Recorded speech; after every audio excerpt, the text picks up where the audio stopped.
샬롬 샬롬 샬롬 샬롬 샬롬. 하나님 사랑합니다. 여러분 주 안에서 사랑합니다. 오늘 드디어 잠언 28장 6절에서 16절 이제 그 잠언이 곧 끝나죠. 31장까지 있습니다. 악인과 의인을 구분하는 것이 무엇인지 안다면 악인의 길에 접어드는 사람은 많지 않겠죠. 없겠죠. 그죠? 자신이 행하는 일이 악이라는 거 구분할 수 있는 사람이 계속 그 일을 한다면, 악을 계속한다면 그는 더 이상 긍휼을 받을 자격조차 없는 사람입니다. 우리는 약해질 때가 있어요. 그죠?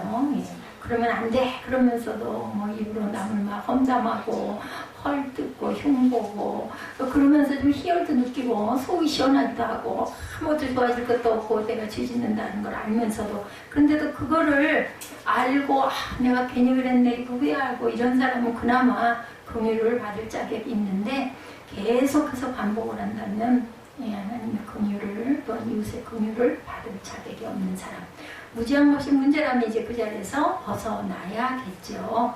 하나님 은혜와 사랑을 받는 길로 나와야 합니다. 담대하게 주님과 담대히.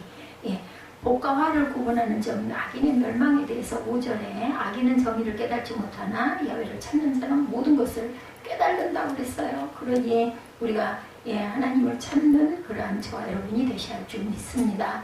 하나님이 싫어하시는 것이 번성할 수는 절대 없습니다. 번성하는 것 같지만 나중에는 한꺼번에 와르르 깡그리 무너지죠. 모처럼 바벨탑처럼. 하나님을 대적하고도 평안하기를 바라는 자는 정말로 어리석은 자다.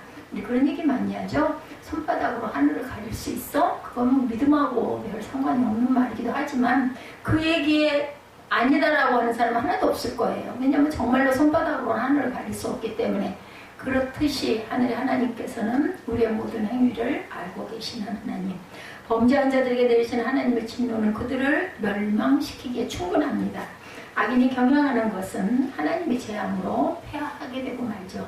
악인의 멸망은 정해진 것이며 단지 그날이 아직 이르지 않고 있을 뿐이지 아이고 악한 사람이 더 잘 살더라, 그것은 아니다.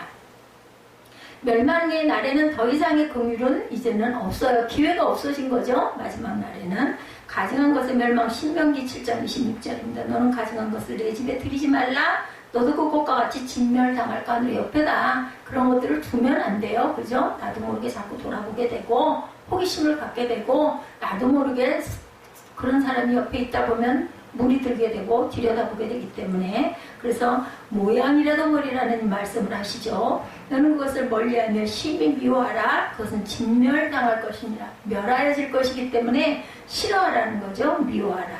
범죄한 자의 멸망, 역대하 30장 7절입니다. 너희 조상들과 너희 형제같이 하지 말라. 그들은 그의 조상들의 하나님 야훼께 범죄하였으므로 야훼께서 멸망하도록 버려두신 것을 너희가 똑똑히 보는 바니라. 의인의 형통에 대해서도 5절에 함께 말씀하셨죠. 여호와를 찾는 자는 모든 것을 깨닫는다. 여호와 5절에 악인은 정의를 깨닫지 못하나 의인이죠. 야훼를 찾는 자 모든 것을 깨닫는다라는 말씀이죠. 의인의 미실은 자신을 이롭게 할 뿐 아니라 이웃에게도 은혜를 입힙니다. 의인의 경영은 가난하고 약한 사람들에게 사랑과 공의를 베풀기 때문에 하나님의 인도하신 가운데 승리하게 된다. 하나님의 은혜와 긍휼이 임하는 곳에 진정한 평안이 있고 그곳에 형통함이 있습니다. 지혜로운 자는 이것을 깨닫게 된다라는 거죠. 하반절에 하나님께서 이루시는 일은 그대로 이루어집니다. 분명히 반드시. 그 시와 때가 우리가 기다려도 이루어지지 않은 게 에이 아닌가 봐 라고 하지만 아니죠. 하나님 시와 때가 아직 이르지 않았을 뿐이다. 그런 걸 의인을 향한 하나님의 뜻도 그대로 이루어질 것이다. 믿어야 되겠죠? 존귀하게 하신다. 욥기 36장 7절에 그의 눈을 의인에게서 떼지 아니하시고 그를 왕들과 함께 왕자의 안치사 영원토록 존귀하게 하시며 말씀합니다. 욥기 36장 7절에 번성함 시편 92편 12절입니다. 의인은 종려나무같이 번성하며 레바논의 백향목같이 성장하리로다.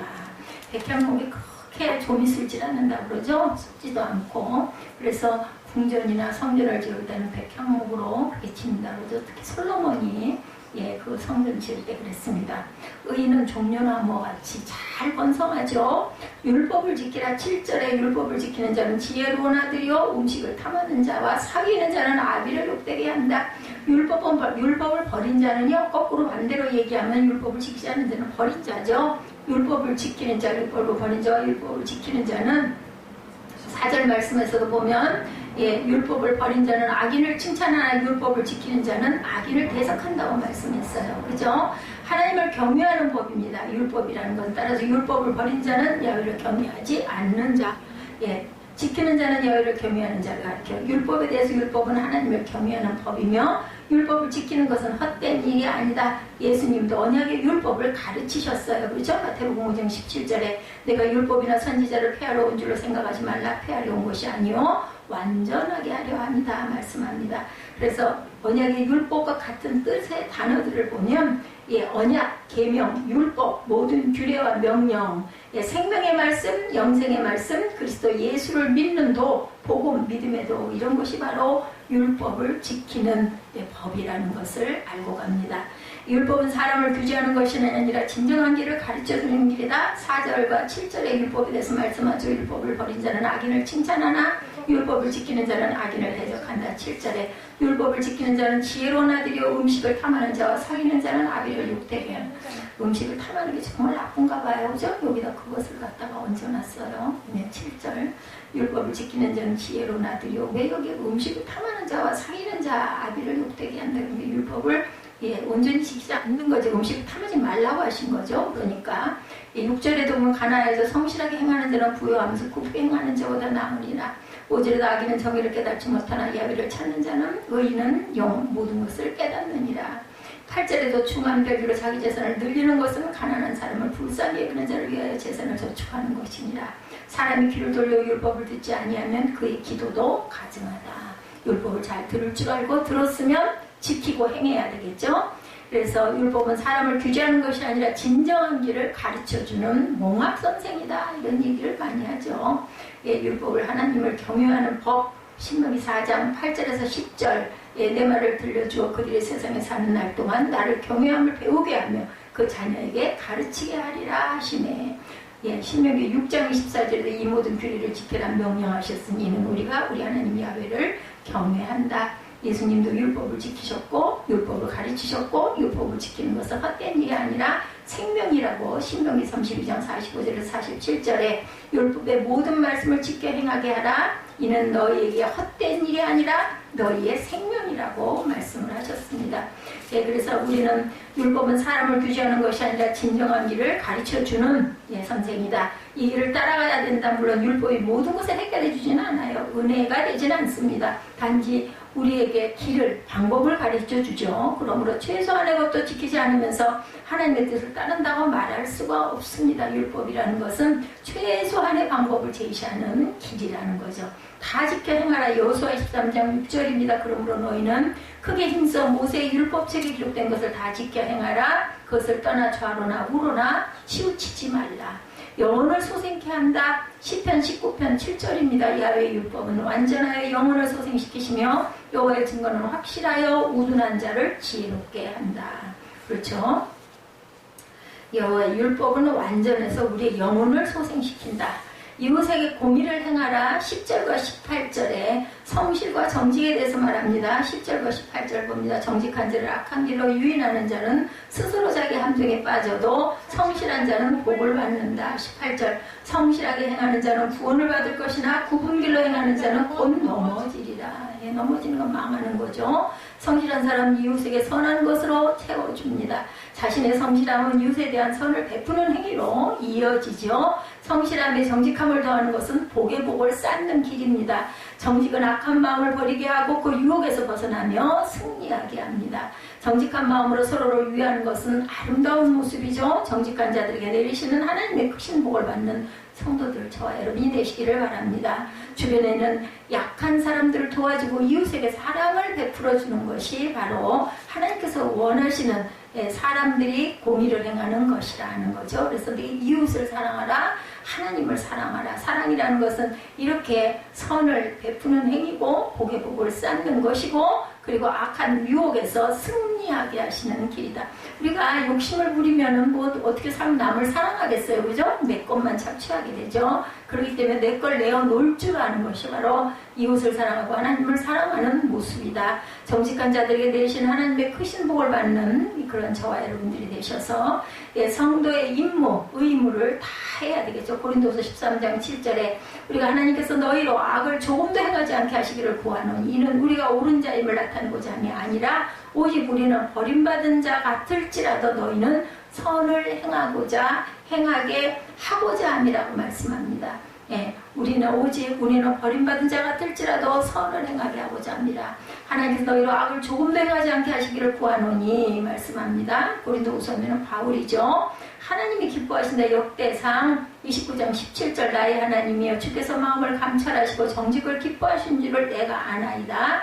내가 정직한 마음으로 이 모든 것을 즐거이 드렸사오며 이제 내가 또 여기 있는 주의 백성이 주께 자원하여 드리는 것을 보니 심히 기쁘도소이다. 이렇게 말합니다. 복과 재앙에 대해서 12절에 증거합니다. 의인이 득이하면 큰 영화가 있고 악인이 일어나면 사람이 숨느니라. 하나님의 백성들이 복을 받으면 행복하기를 원하시죠. 그러나 사람의 악한 마음이 하나님의 복에서 떠나게 하고 멸망과 재앙의 길로 이끈다. 가난한 백성을 압제하는 악한 관원은 부르짖는 사자와 주인공 같으니라. 16절에 무리한 치리자는 포악을 크게 행하거니와 탐욕을 미워하는 자는 장수하리라. 탐욕을 미워해야 되죠. 뭔가를 막 착취하고 이런 사람은 절대로 가까이 하면 안 됩니다. 17절에 사람의 피를 흘린 자는 함정으로 달려갈 것이니 그를 막지 말지니라. 성실하게 행하는 자는 구원을 받을 것이나 구분결로 행하는 자는 곧 넘어지리라. 그렇죠. 예. 하나님께서는 복과 재앙에 대해서 이렇게 말씀합니다. 하나님은 거짓된 자를 싫어하시고 교만한 자를 멀리하시며 악한 자를 망하게 하시는 하나님. 예, 17절에도 그를 막지 말고 18절에도 성실하게 행하는 자 구원을 받으라. 구분길로 행하는 자는 넘어진다. 망하게 한다.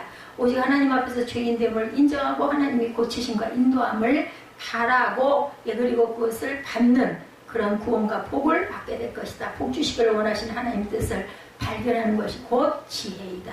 지혜를 얻은 자 잠언 3장 13, 14절입니다. 지혜를 얻은 자와 명철을 얻은 자는 복이 있나니 이는 지혜를 얻은 것이 은을 얻는 것보다 낫고 그 이익이 정금보다 낫다.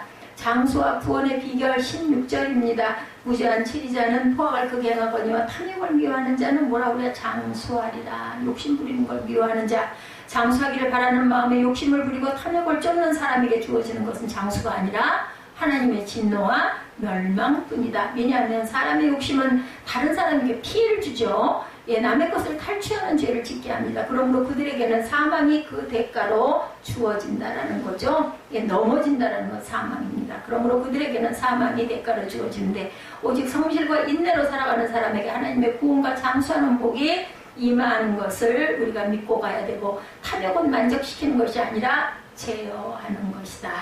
하나님의 말씀을 우리가 지켜가야 되죠. 신명기 30장 20절입니다. 내 하나님 야훼를 사랑하고 그의 말씀을 청종하며 또 그를 의지하라. 그는 내 생명이시오 내 장수이시니 야훼께서 내 조상 아브라함과 이삭과 야곱에게 주리라고 맹세하신 땅에 내가 거주하리라. 그 복을 너희도 받을 것이다. 명철이 있다. 욥기 12장 12절 늙은 자에게는 지혜가 있고 장수하는 자에게는 명철이 있느니라.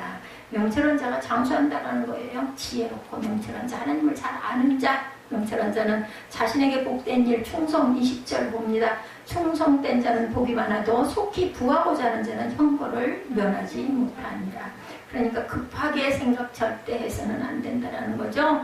21절에 사람의 낯을 보아주는 것이 좋지 못하고 한 조각 떡으로 말미암아 사람이 범법하는 것도 그러하니 큰 게 아니에요. 조그만 것 그것을 범법하는 것도 그것이 그런 일들 악한 일로 가는 일. 22절 악한 눈이 있는 자는 재물을 얻기에만 급하고 빈궁은 자기에게로 임할 줄은 알지도 못한다. 사람을 경책하는 자는 혀로 아첨하는 자가 나중에 더욱 사랑을 받느니라. 경책하는 자, 온전하게 책망할 줄 아는 자를 얘기합니다.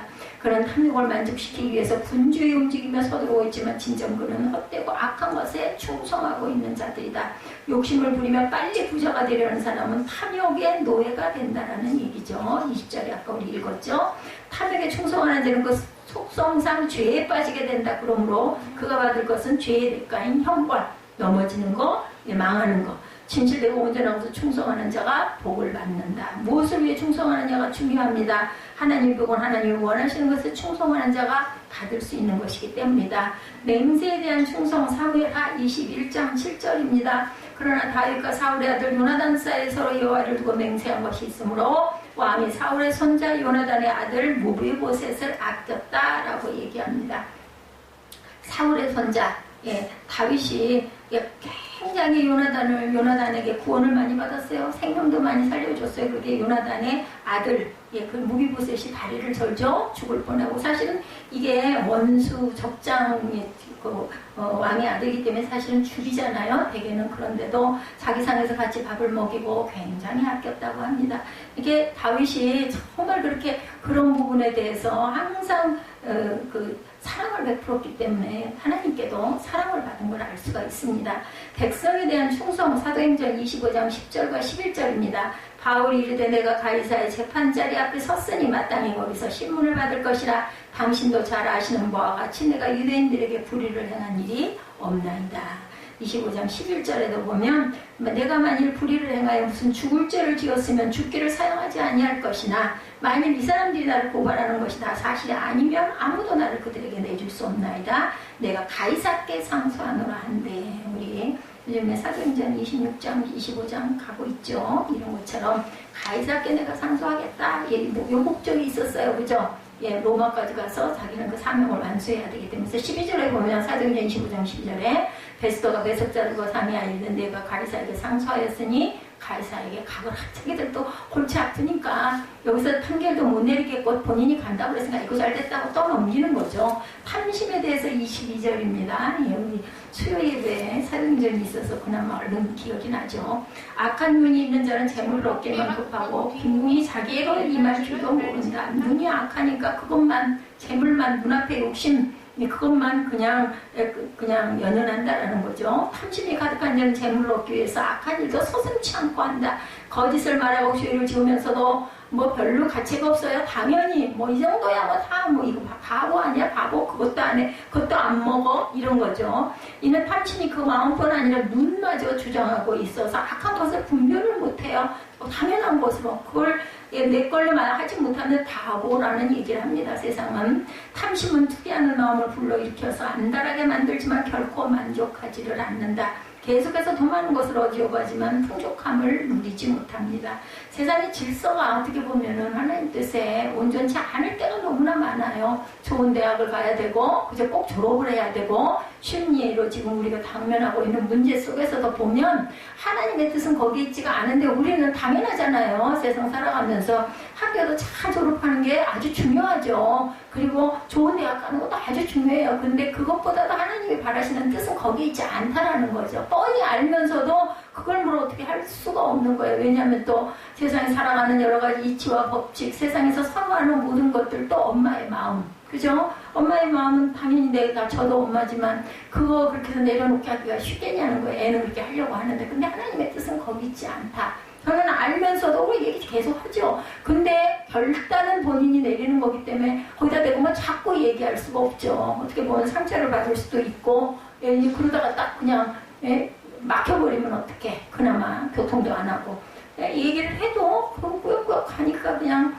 나머지는 하나님이 하셔야지 어쩌겠습니까. 그거는 내려놓은 게 아니에요. 사실은 내 뜻대로 가고 있는 거지 기도한다 하면서도 그냥 복 주시기를 비는 복방맹이를 가지고 두들기는 그거밖에는 되지를 않아요. 왜냐면 행함이 없으니까 그냥 본인이 결단을 안 하고 말을 안 듣는데 어떻게 해요 하면서 도와주고 있는 거야. 그래 오늘 의사한테 얘기를 들었어 해주지 말고 그냥 본인이 꼭 원하는 거 외에는 기본 외에는 해주지 말고 내버려 두라고. 내버려 둬야 돼. 학교제가 데려다 주지 말라고. 처음에는 데려다 줘야 된다고 생각을 했고 왜냐면 위험하니까 가는 길은 좀 데려다 주고 올 때는 그래도 낮에 오니까 그냥 좀 두고 러시아워 시간이잖아요. 아침에 일찍 출근하는 사람들이 의외로 많거든요. 그랬는데 이제는 아이가 저 정도가 되고 가만히 가는 걸음을 보니 이건 약도 이제는 안 듣고 그럼 결국은 얼른 치료를 해야 되고 쉬어야 되는데 그거 학교 그렇게 해서 이번 학기나 마치면 나은 게 있겠느냐. 고생은 죽도록 고생대로 하고 결론은 별로 좋지도 못하고 애는 호전되지도 않고 좋지 않은 일들만 자꾸 일어나고 위험하고 하니까는 보내지 말고 그냥 내려놓으라고 그랬더니 본인이 그런 데 있는데 데려다 주지 말고 도와주지 말라고. 그냥 내버려 두라고. 먹는 것도 너무 턱을 받치고 앉아서 그러니 그거 먹는 사람도 불편하겠죠. 그래서 그런 부분은 좀 비워야 될 필요성이 있으니까 비워야 돼요. 비워야 돼. 저도 안 됩니다만은 이게 객관적으로 딱 옆에서 보면 보이죠. 그런 게 본인은 야속하기도 하고 뭐 기도나 해주지 이렇게 저렇게 할 일이야. 근데 그게 보이니까 뜻이 평안한 가운데 누리는 풍족함은 여호와를 의지하는 자들이 누릴 수 있는 것이다. 근데 불안한 가운데서 평안을 느낄 수가 없어요. 그래서 말씀하시잖아요. 평안을 너에게 주노니 내 평안은 세상의 것과 같지 않다. 근데 그 평안을 받으려면 주님 안에 하나님 안에 들어가야 됩니다. 그대로 따라가고 아니 우리가 사람끼리도 반대하는 의견 가지고 둘이 부딪혀 앉아있으면 뭐가 좋아요. 그죠? 정말 앉아있기 너무 불편하죠. 얼른 안 보고 가고 싶잖아요. 하나님과 마주보고 서있고 마주보고 앉아있으려면은 주님의 뜻에 우리가 따라가고 순종할 때 우리 마음이 편안해. 사람끼리 관계도 그런데 하나님과의 관계에서 말씀하신 걸 안 듣고 앉았으면 뭐가 그게 은혜가 되고 마음의 편안함이 있겠느냐는 거죠. 뭐 평안까지는 아니라도 편안함이 올 수가 없습니다. 단정히 행할 것에 대해서 로마서 13, 4절이죠. 낮이와 같이 단정히 행하고 어거스틴이 은혜 받은 부분이죠. 방탕하거나 술 취하지 말며 음란하거나 호색하지 말며 다투거나 시기하지 말고 오직 주 예수 그리스도로 옷 입고 옷을 입는다는 건 뭐예요? 그분의 색깔이 돼가는 것을 얘기하는 거죠. 정욕을 위하여 육신의 일을 도모하지 마라. 근데 정욕을 위해서 우리는 육신의 일들을 너무너무 많이 도모하면서 이게 옳다라고 주장을 해요. 근데 세상의 이치와 가는 그 길들이 그렇기 때문에 나도 그냥 도태되지 말고 따라가려고 하다 보니까 그 길로 그 법으로 가는데 하나님께서 특별히 막으시는 경우가 있다라는 거. 옳고 그른 거가 아니라 하나님의 길인 것과 아닌 것이 있기 때문에 근데 우리가 볼 때는 그게 미련한 길 같이 보이거든요. 그래서 부정한 돈을 또한 탐하지 말아야 됩니다. 베드로전서 5장 2절에 뭐 부정하든 안 하든 그냥 요즘에 그냥 얼른 삼키기만 하면 되지 뭐 그거 놔두면 그거 미련한 거지. 하지만 하나님의 돈은 그게 아니죠. 너 중에 있는 하나님의 양무리를 치되 억지로 하지 말고 하나님의 뜻을 따라 자원함으로 하며 더러운 이득을 위하여 하지 말고 기꺼이 하라고 얘기합니다. 그래서 봉사는 자원함으로 해야 되고 그래서 그것을 억지로 해가지고는 오히려 은혜가 깨지죠. 그리고 본인에게 시험이 듭니다. 구원에 대해서 26절에 설명하고 있죠.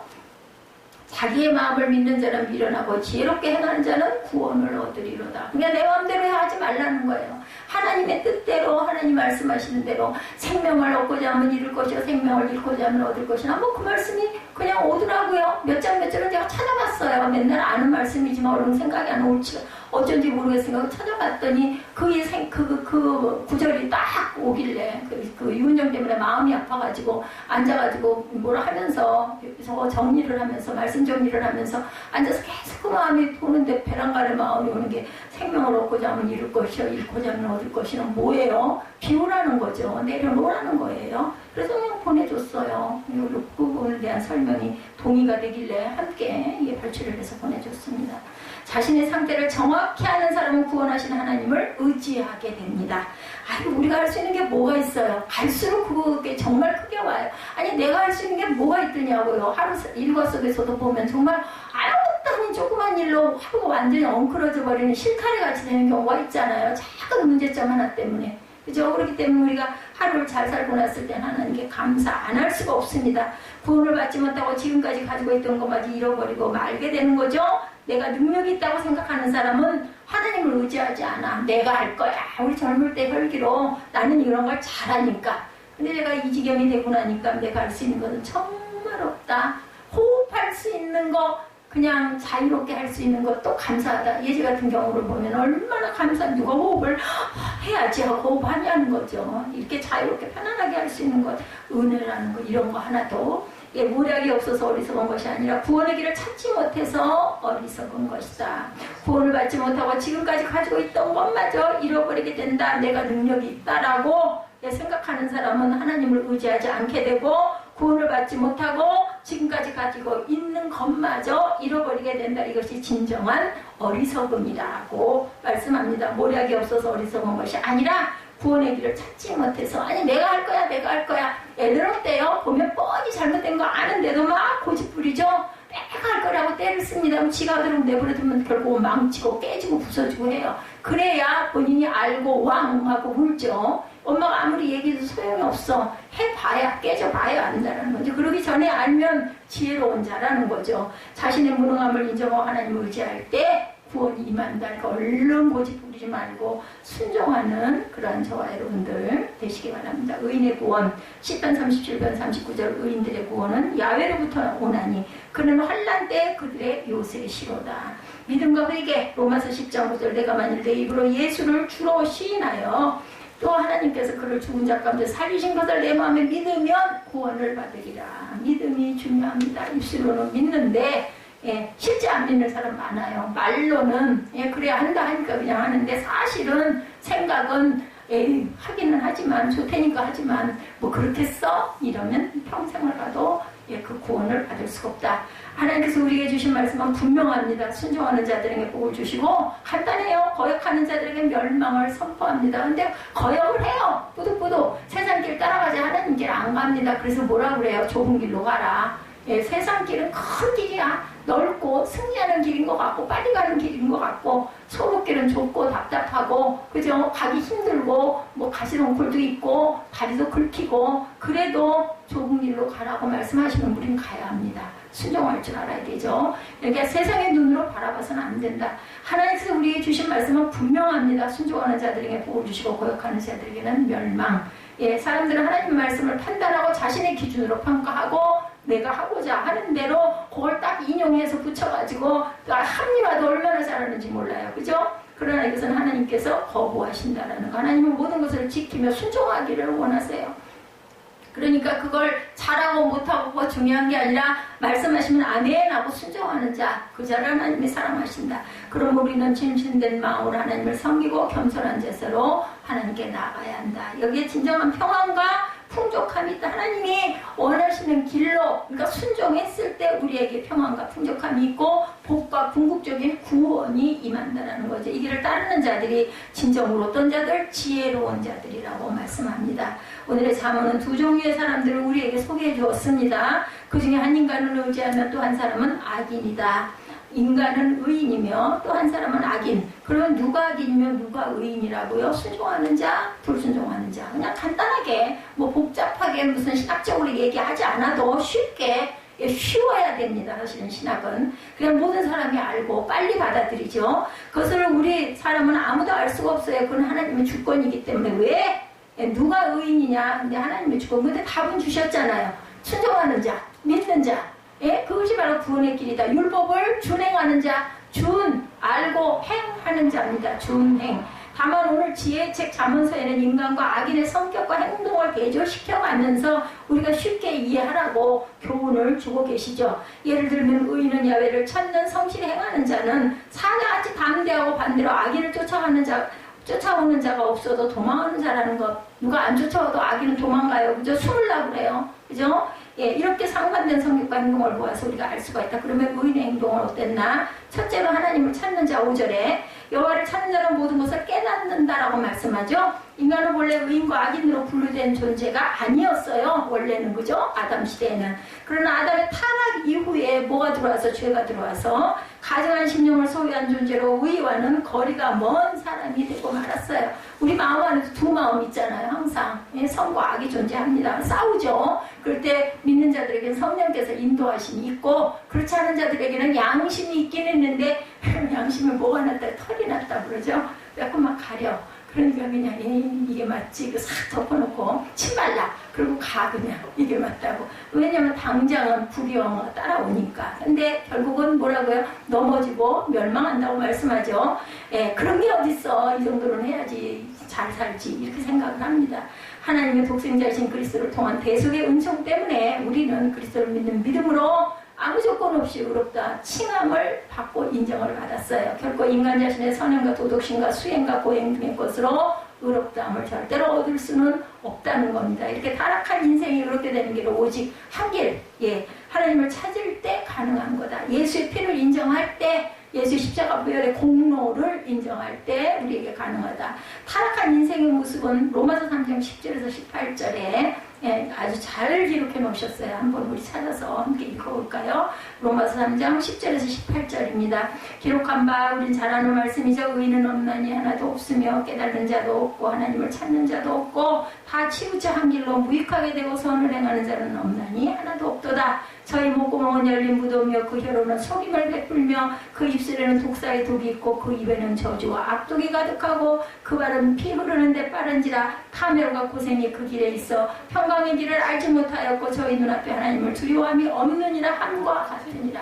아는 두려워해. 두려워하면 어떻게 이것을 하겠느냐는 거예요. 예? 이런 짓을 할 수가 없죠. 악인이 누구라고요? 하나님을 찾지 않는 사람. 또 누구라고요? 하나님을 두려워하지 않는 사람. 그래서 뭐라 그래요? 하나님을 경외한다라고 얘기하죠. 하나님을 아주 따르면서도 두려운 존재로 여기는 사람들. 그래서 성전에 가면은 조심조심 살금살금 그죠? 이렇게 하게 되고 그냥 문소리도 조용조용. 이런 사람은 은혜를 받은 사람들. 그렇지 않고 털썩 털커덕 뭐 뻣뻣하게 서가서 다니는 사람들은 절대로 은혜 받지 않은 사람들의 모습입니다. 그 사람의 특성도 있기는 하겠지만 누구처럼 덜그럭거리고 그렇지만 그런데 보면 숨도 저는 그랬어요. 뭐 아무것도 몰랐을 때도 가르쳐주지 않고 훈련 안 받았을 때도 그냥 숨 쉬는 것도 조심조심 이렇게 하는 거. 그런 사람이 하나님을 경외하는 자. 자세가 아예 그냥 딱 그렇게 잡혀 있는 거죠. 아무리 이런 악이 날지라도 하나님을 찾고 하나님을 두려워한다면 즉시 죄인에서 의인이 될 수 있다. 아무런 조건이 없어요. 믿고 그죠? 그것을 인정하면 따르면 새로운 피조물이 된다고 그러죠. 그리고 새 생명을 얻었다고 말씀합니다. 하나님의 자녀가 되고 영생을 얻게 되고 천국 시민이 된다. 그래서 제가 아픈 곳에서 치료가 되면 새 생명을 얻는 것이니 멸망에서 영생을 생명을 얻는 것이 아니겠느냐라고 부언을 했습니다. 의인은 하나님을 찾는 자. 근데 뭐 몸만 치료받아서 되겠습니까? 마음이 일단 치료가 돼야 되겠죠. 바뀌어야 돼요. 회개라는 건 아예 딱 돌아서는 겁니다. 그걸 그냥 아이고 잘못했네 하고 느끼는 것만이 아니죠. 아무리 시험되고 어려운 일이 있어도 의인들은 더욱 하나님을 찾습니다. 그렇지 않은 사람은 넘어지고 세상으로 가요. 대마처럼. 둘째는 담대합니다. 항상 우리가 하나님 앞에 온전한 자가 되기 위해서 하나님을 찾고 의지하는 자. 두 번째는 담대함. 의인은 사자같이 담대하니라 1절에 말씀하고 있습니다. 악인은 쫓아오는 자가 없어도 도망하나 의인은 사자같이 담대하니라. 죄와 사망의 법에 세방받은 의인에게는 두려움이 없어요. 이제는 살았으니까 내가 여기서 죽어도 나는 영원히 살 건데 뭐 그까짓 거. 그죠? 무서울 게 없죠.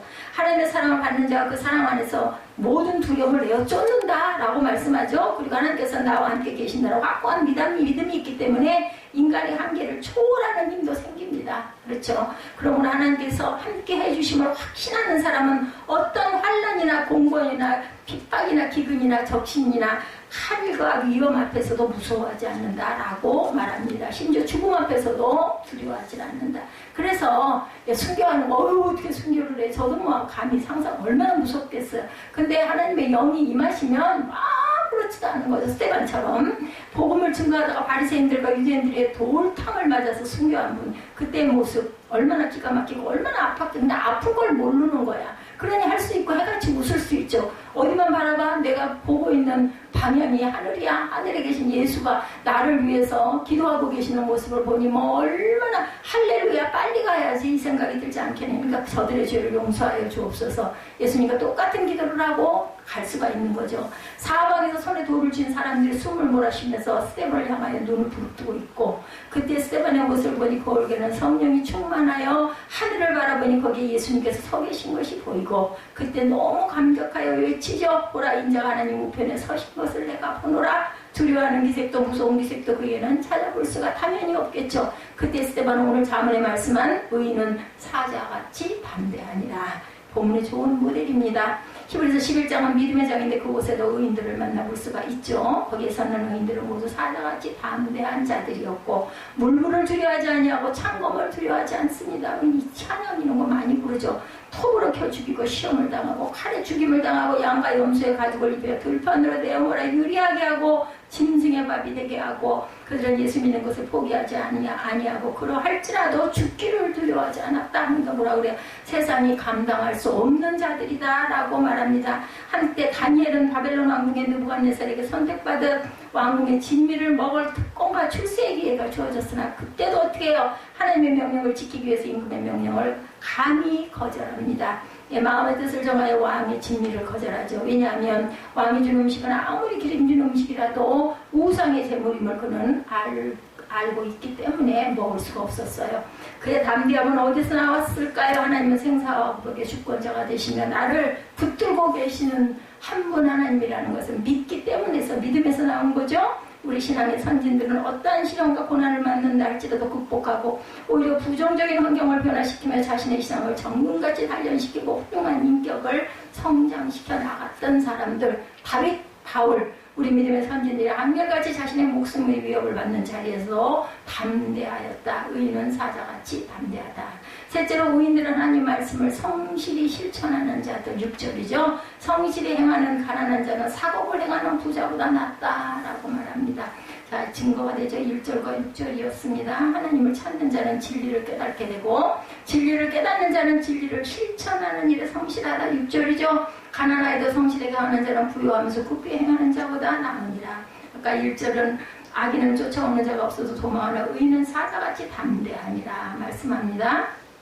진리를 깨닫는 자는 그 진리를 실천하는 일에 성실할 수밖에 없죠. 깨달았으니까. 진리를 실천하고 그 말씀대로 사는 것이 얼마나 중요하며 악한 짓을 하며 부자로 사는 자보다 차라리 주님의 말씀을 준행하면서 순교하거나 가난한 자가 더 복되다라고 아는 거죠. 하나님의 말씀을 준행하는 자는 영원히 망하지 않는다. 대저 의인의 길은 야훼께서 인정하시나 악인의 길은 망하리로다. 만세반세 위에 세워진 집은 절대로 무너지는 법이 없다. 주의 말씀을 듣고 행하는 자는 그 집을 반석 위에 세운 지혜로운 자에게 비바람이 창수가 나도 무너지지 않게 되는 것처럼 하나님의 말씀을 실천하고 준행하는 자의 삶도 그와 같다. 그러면 악인의 모습과 종말은 첫째는 진리를 거부한다. 5절이죠. 악인은 정의를 깨닫지 못하나 야훼를 찾는 자는 모든 것을 깨닫는다. 진리를 받아들이는 자는 의인의 반열에 서게 될 것이고 그러나 진리를 거부하는 자에게는 악인의 반열. 그러니까는 중간은 없어요. 선이냐 악이냐. 진리를 거부한 악인들에 대해서 로마서 1장 26절 이하에 정난하게 표현합니다. 악인들은 욕심대로 행한다고 그러죠. 이 때문에 하나님께서 그들을 부끄러운 욕심에 내버려 두셨으니 꼭 그들의 여자들도 순리대로 쓸 것을 갖고 영리로 쓰며 순리대로 하지 아니하고 영리대로 한다. 로마서 1장 26절 얘기합니다. 윤리적으로 도덕적으로 부정하다. 마음이 하나님 두기를 싫어한다. 합당치 못한 일을 한다. 합당치 못한 일들은 불의, 추악, 탐욕, 악의가 가득하고 시기가 있고 살인하고 분쟁하고 사기치고 악독하고 수군수군하고 비방하는 것에 합당치 못한 일들이다. 악을 도모하고 부모를 거역하고 무정하게 행하는 것이다. 이것이 진리를 거부하는 인간들에게 나타나는 증거물이라고 말씀하죠. 로마서 1장 26절 이하. 한마디로 진리신 그리스도를 부인하는 자들, 인간의 생각이나 사상을 하나님의 말씀보다 위에 놓고 교만한 행동을 합니다. 어떻게든지 거기에 같이 탑승해서 가려고 하죠. 그런 세력들의 악인은 자신뿐 아니라 남까지도 미혹하여 함께 멸망의 길을 갈 것을 적극적으로 미혹하는 자가 바로 악인. 옆에 있는 사람까지 끌고 들어가요. 물귀신처럼. 둘째로 죄악에 사로잡혀 망하게 된다. 1절이죠. 악인을 쫓아오는 자가 없어도 도망하나니 하나님을 떠난 자는 늘 불안과 공포감이 그 마음을 지배합니다. 이 부분은 우리가 심각하게 다뤄야 할 부분입니다. 아담의 범죄 이후에 생긴 죄로 인한 두려움이 그 영혼 깊숙이 자리 잡고 있었죠. 창세기 3장 8절에 보면 에덴 동산에서 아담과 하와가 하나님의 명령을 어기고 선악과를 따먹는 죄를 짓고 나서 그 순간에 너무 부끄럽고 두려워하죠. 그래서 뭐해요? 치마 만들어 입죠. 이파리로. 에덴 동산에서 언제나 하나님과 즐거운 교제를 할 수 있었는데 하나님의 명령을 어긴 후에는 완전히 숨어요. 죄를 지어서 마음의 평화와 기쁨이 달아나고 불안과 공포가 닥쳐옵니다. 그래서 나무 뒤에 어리석게도 숨습니다. 모르겠어요? 모르시겠어요? 그러나 우리 사람이 하나님을 피하여 갈 수 있는 곳은 어디에도 없어요. 하늘 뚜껑 아래에 있는 존재하는 것은 아무것도 없죠. 하늘로 올라가도 거기에 계시고, 그죠? 음부 같은 곳으로 숨을지라도 거기에도 하나님은 계시고, 그 새벽 날개를 치고 바다 끝으로 가서 거기에 숨어도 거기 하나님께서 계신다. 캄캄한 곳으로 숨어 들어가도 하나님은 불덩이 같은 눈동자로 바라보고 계신다. 우리 하나님 앞에서는 빛과 어둠이 일반이에요. 빛이든 어둠이든 우리에게는 빛도 있고 어둠도 있지. 하나님은 똑같습니다. 사람이 죄를 범하고 그것을 덮어두면 그만인 줄 알지만 천만의 말씀, 다른 사람의 눈만 가리우면 되는 줄 알지만 그것을 어떤 방법으로 가리울 수가 없다. 저는 어렸을 때 이런 그런 공포를 굉장히 많이 느꼈어요. 기억이 나네요. 지금도. 뭐 좀 잘못하고 나면요, 그걸 막 은폐하려고, 아닌 것처럼 하려고, 숨기려고, 그렇게 하면서 마음이 얼마나 그게 불편하고 부담이 되고 없었던 일을 만들고 싶은데 그럴 수는 없고 아주 괴로웠던 그런 일들이 저는 참 많았습니다. 잘못하고 나면 일시적이고 말라버리죠. 예, 아무리 옷을 입어도 그 수치를 가리려고 또 결국은 드러납니다. 민수기 32장 23절에 말씀하시기를 너희가 만일 그같이 아니하면 야훼께 범죄함이니 너희 죄가 정녕 너희를 찾아낼 줄 알아. 죄가 우리를 찾아낸다고 합니다. 이 말씀은 우리의 지은 죄가 우리를 찾아내고야 말겠다는 거죠. 손바닥으로 하늘 가리울 수 없음을 말합니다. 타조는 몸통이 크고 머리는 아주 작아요. 그죠? 요즘 광우병 파동이 있었었죠? 전에 깃털 달린 소고기가 인기가 있다고 하는데 깃털 달린 소고기가 있나요? 깃털 달린 소고기는 타조고기를 말한다고 하네요. 그런데 타조가 사냥꾼에게 쫓길 때 도망가다가 너무나 힘이 들고 더 이상 뛸 수가 없으면 타조가 모래 머리를 파묻는다고 그래요. 물론 몸뚱이는 그대로 드러나죠. 우리 모습이 이렇다는 거죠. 싹 얼굴만 가리면 될 줄 안다라는 거죠. 그러면 타조 생각에 눈은 가리웠으니 내가 숨었다고 생각을 했다라는 거죠. 범죄한 인간이 하나님 앞에 숨는다면 이 타조와 똑같은 모습일 것이다. 왜 악인은 쫓아오는 자가 없는데도 소망을 갈까요? 그 사람 속에는 양심이 그 죄를 알고 그 사람을 쫓아오기 때문이다. 그것이 그 사람의 마음을 괴롭게 하고 공포심을 불러일으키기도 하고 초조와 불안을 이끌고 간다. 뭐 좀 잘못했을 때 우리 마음 쫄리면 어때요? 막 그죠? 계속 막 주변을 살피게 되고 자꾸 뭐가 문제가 왔을까봐 겁이 나고 자꾸 쳐다보고 그러죠. 시편 102편에 다윗의 괴로운 심정을 토로한 말씀인데 그게 뼈가 냉과리 같다 말합니다. 시편 102편 4절에 보면 음식 먹기도 귀찮고 맛이 없고 나오는 것이 탄식 소리뿐이며 5절에 외롭기가 참새 같고 당하새와 부엉이 같고 잠을 잘 수가 없고 꼭 잠이 들면 가위 눌려 놀라 깨기를 반복한다. 그런 날이 반복되니 점점 쓰러져가는 풀과 같다. 102편 11절입니다. 죄를 지은 사람을 다른 사람이 아무 말하지 아니해도 그 죄가 양심을 통해서 쫓아오기 때문에 쫓아오는 사람이 없어도 도망을 가고 숨고 싶어 합니다. 그리고 죄를 범하면 당장의 보응을 받은 경우가 있다지만 대부분 당장 아무 일이 일어나지 않을 때가 많아요. 어떤 경우는 그 당대받지 아니하고 후대까지 이어지는 경우도 있습니다. 창세기 야곱을 실례로 들 수가 있죠. 야곱은 형 에서의 축복을 몰래 속여서 가르친 사람. 이것을 아는 형 에서는 야곱을 칼로 죽이려고 여러 번 그러죠. 이것을 아는 어머니 리브가는 야곱을 외삼촌 집으로 도망하게 하죠. 20년을 거기서 삽니다. 결혼도 하고 자식도 낳고 재물도 많이 모았어요. 이렇게 사는 동안 옛날에 지은 죄에 대해서 잃어버리고 살았는데 어느 날 고향으로 하나님이 갈아오르셔서 돌아왔어요. 그죠? 그때도 형 에서가 400명을 거느리고 마중 나온다는 소식을 듣습니다. 그 소리를 들은 야곱은 실에 겁을 집어먹는 거죠. 왜 형이 나를 마중 나온다고 할까? 이상한 거예요. 야곱에게는 형 에서가 아니라 20년 전에 지었던 죄를 대면하는 것이었기 때문에 파묻어두었던 양심이 죄를 찾아냅니다. 죄를 반드시 찾아내고 마는 거죠. 요셉의 형들도 마찬가지였었죠. 요셉의 형들의 동생 요셉이 미옷의 애굽의 장사꾼들에게 노예로 팔았어요. 그리고 요셉의 옷에 피를 묻혀서 짐승에게 잡아 먹힌 것처럼 해서 아버지 야곱에게 속여서 보입니다. 아버지 야곱은 깜짝까지 속죠. 완전 범죄를 했어. 그리고 30년의 세월이 흐르죠. 형들은 아우를 그렇게 팔아먹은 죄를 까맣게 잃어버리고 말았습니다. 그리고 가나안 땅에 흉년이 들죠. 형들이 애굽의 곡식을 사러 가게 됐는데 그런데 거기서 자기들이 팔아먹은 동생 요셉을 기가 막히게 만나죠. 그것도 하늘을 찌를 듯한 권세를 가진 사람으로 앉아 있습니다. 30년 만에 만나는 형제가 얼마나 반가웠겠나. 근데 반가웠겠어요. 그죠? 오금이 저리고 그냥 어디다가 고개를 쳐박고 아까 얘기한 그 타조처럼 반가운 것이 아니라 두렵고 떨려 말을 못하죠. 죄가 있으니까. 형들은 동생 요셉을 만난 것이 아니라 자기들이 지은 죄가 자기를 찾아낸 것을 깨닫게 되죠. 악인이 지은 죄는 없어지는 것이 아니고 죄는 졸졸 따라다닌다는 거, 반드시 만나게 된다는 거, 대면하게 된다는 거. 죄를 짓고는 평안은 없습니다. 죄를 짓고는 담대할 수가 없죠. 지은 죄는 용서함을 받기 전까지는 담대할 수도 없고 없어지지도 않습니다. 그래서 오늘 성경이 말씀하시기를 의인은 사자같이 담대하나 악인은 쫓는 사람이 없어도 도망을 간다라고 말합니다.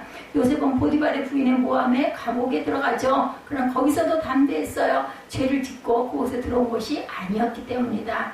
우리 몇 군데 성경을 봅니다. 먼저 4절에 율법을 버린 자는 악인을 칭찬하나 율법을 지키는 자는 악인을 대적하느니라 말하죠. 율법을 버린 자는 악인을 말하고 율법을 지키는 자는 의인이죠. 다시 말하면 악인은 의인을 두둔하고 칭찬한다라는 겁니다.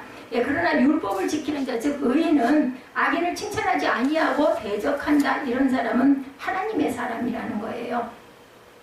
도대체 어떤 눈으로 보았기에 악인을 칭찬할 수 있을까? 9절을 읽습니다. 사람이 귀를 돌이키고 율법을 듣지 아니하면 그의 기도도 가증하니라. 사울이 망한 이유죠. 완고하여 듣지 아니하였죠. 도무지 핑계만 대고 순종할 줄은 몰랐습니다. 사울은 예, 하나님께서 선택하셨는데도 불구하고 예, 그렇게 깨우쳐 말하는데도 깨닫지 못하죠. 결국 하나님의 말씀을 버렸으므로 하나님께서 사울을 버려 왕이 되지 못하게 하시고 맙니다. 사무엘상 15장 3절에 주죠. 지금 가서 아말렉을 쳐서 그들의 모든 소유를 남기지 말고 진멸하되 남녀와 소와 젖먹는 아이와 우양과 낙타와 나귀를 죽이라 하셨나이다 하니 19절에 어찌하여 왕이 야훼의 목소리를 청종하지 아니하고 탈취하기에 맨급하여 야훼께서 악하게 여기시는 일을 행하였나이까. 사무엘이 야단치죠. 15장 23절에 이는 거역하는 것은 점치는 죄와 같고 완고한 것은 사신우상에게 절하는 죄와 같음이라. 왕이 야훼의 말씀을 버렸으므로 여호와께서도 왕을 버려 왕이 되지 못하게 하셨나이다 하니 15장 24절에 사울이 사무엘에게 이르되 내가 범죄하였나이다. 내가 야훼의 명령과 당신의 말씀을 어긴 것은 내가 백성을 두려워하여 그들의 말을 청종하였습니다. 뭐예요? 핑계대네요. 예, 오늘 본문 13절도 자기 죄를 숨기는 자는 형통하지 못하나 죄를 자복하고 버리는 자는 불쌍히 여김이라도 받는다는 거죠. 사람이라고 하는 말은 완전치 못하다라는 뜻을 갖고 있습니다. 의인은 없나니 한 사람도 없기 때문에 그래서 실수할 수가 있고 죄를 지을 수가 있지만 하나님께 회개하라고 하시죠. 우리가 회개하지 아니하면 회개할 때까지 주의 손이 주야로 나를 누르실 것이라고 다윗은 고백합니다. 시편 31편 3, 4절이죠. 끊임없이 양심이 그를 누르게 평강이 없다.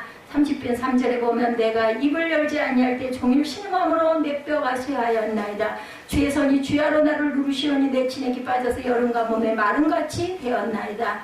우리 하나님은 사랑의 하나님이시지만 죄를 자복하고 버리는 자는 불쌍히 여김을 받지만 그렇지 않은 자에게는 그저 멸망 그리고 넘어짐이 있다라고 말씀합니다. 예, 요한 1서 1장 9절에도 만일 우리가 우리의 죄를 자백하면 저는 미쁘시고 의로우사 우리 죄를 사하여 주실 것이요 모든 불의에서 우리를 깨끗하게 하실 것이라고 하시죠. 회개하는 자마다 불쌍히 여김을 받고 죄 용서함을 받게 하시는 하나님의 놀라운 사랑, 그 사랑이 있음을 믿고 우리가 잘못했을 때는 사울왕처럼 이 백성들로 인하여 내가 이렇게 했나이다라고 하지 말고 제가 잘못했습니다 하고 얼른 자복할 줄 아는 하나님의 귀한 자녀들. 우리는 부족해. 어떻게 하나님과 같은 대등한 내가 전혀 잘못을 안 하는 완벽한 그런 사람이 될 수가 없어요. 하나님 앞에서는 그저 잘못한 것은 얼른 잘못했습니다. 누구처럼 다윗처럼 그저 이렇게 밤새 눈물로 침상을 띄울 정도로 그냥 제가 잘못했습니다. 이렇게 해야 됩니다. 누가 그래서 내가 이렇게 했습니다. 이렇게 해서는 절대 안 된다는 것. 그렇게 되면 우리가 망할이라는 것을 잊지 않는 오늘 잠언 28장을 통해서 잊지 않고 하나님의 말씀대로 청종하고 지키고 행하고 가는 그래서 장수의 축복을 누리는 저와 여러분이 되시기를 주님의 이름으로 축복합니다.